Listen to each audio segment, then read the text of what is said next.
Bonsoir à tous et bienvenue à Perspective.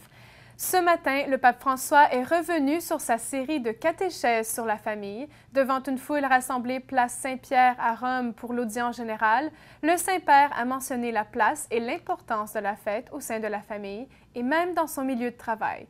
Mais il a rappelé que la fête, pour qu'elle soit bien vécue, doit être le fruit du travail bien accompli et s'inscrire dans le rythme du quotidien. Voici le résumé en français de sa catéchèse. Frères et sœurs, aujourd'hui, nous ouvrons une réflexion sur 3 dimensions qui rythment la vie familiale: la fête, le travail, la prière. Commençons par la fête. Elle est avant tout un regard aimant et reconnaissant sur le travail bien fait.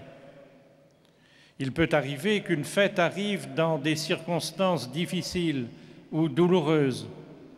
Dans ces cas, demandons à Dieu la force de ne pas la vider complètement de son sens.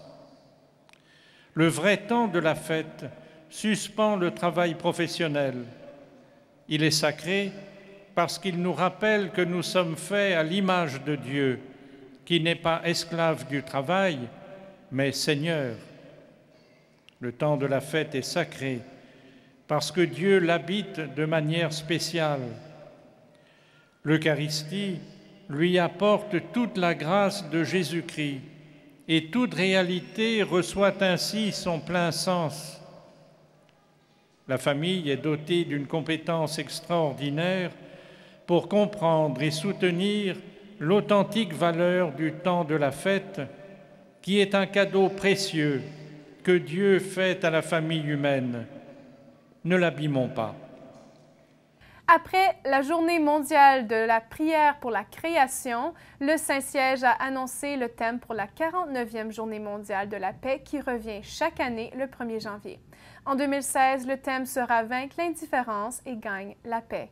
Dans un communiqué de presse, on indique que pour le pape François, cette journée exprime le besoin de voir tous les acteurs de la société soutenir les droits de chaque personne. Il a spécialement indiqué ces acteurs qui travaillent dans l'instruction, la culture et les médias. La première journée mondiale de la paix a été lancée par le pape Paul VI en 1968. Samedi prochain, en la fête de l'Assomption, les églises de France sonneront leurs cloches à midi. Une réponse à l'appel du cardinal Philippe Barbarin, archevêque de Lyon, et de Monseigneur Jean-Clément Jambard, évêque d'Alep en Syrie. Dans une vidéo parue lundi dernier sur le site du diocèse de Lyon, ensemble, ils ont exprimé leur prière que les chrétiens d'Orient ne soient pas oubliés. Pour l'évêque d'Alep et l'archevêque de Lyon, le 15 août a plus d'une signification. La cathédrale d'Alep, abattue par l'État islamique, était dédiée à la Vierge Marie. Cette date nous invite à demander l'intercession de Marie pour les chrétiens d'Orient. Vous pouvez vous aussi répondre à cet appel à la prière, à la solidarité et à la fraternité en utilisant le mot-clic Christian Bells sur les réseaux sociaux. Aujourd'hui marque le 400e anniversaire de la première messe célébrée en Ontario.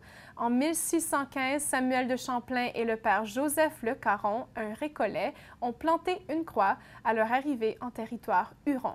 Et c'est à Carhagouha, plus précisément l'actuel village de La Fontaine, où ils ont chanté leur première messe. Pour souligner cet anniversaire, une messe sera célébrée à l'église Sainte-Croix à La Fontaine ce samedi 15 août à 11 h. Elle sera présidée par le cardinal Thomas Collins, archevêque de Toronto. La paroisse Sainte-Croix a été fondée en 1856 après l'arrivée d'autres Canadiens français des régions de Trois-Rivières, du Saint-Laurent, de Vaudreuil-Soulanges et Joliette. Cette fin de semaine, le diocèse de Calgary accueille des jeunes adultes de partout au Canada pour une conférence de 3 jours, One Rock. La conférence se tiendra à Tsutina Rodeo, où des invités spéciaux donneront des entretiens. Il y aura aussi la messe, temps d'adoration et des activités sportives. Pour plus d'informations sur l'événement et pour vous enregistrer, vous pouvez consulter le site web officiel de One Rock à onerock.ca. C'est tout pour cette émission. Merci d'avoir été avec nous. À la prochaine.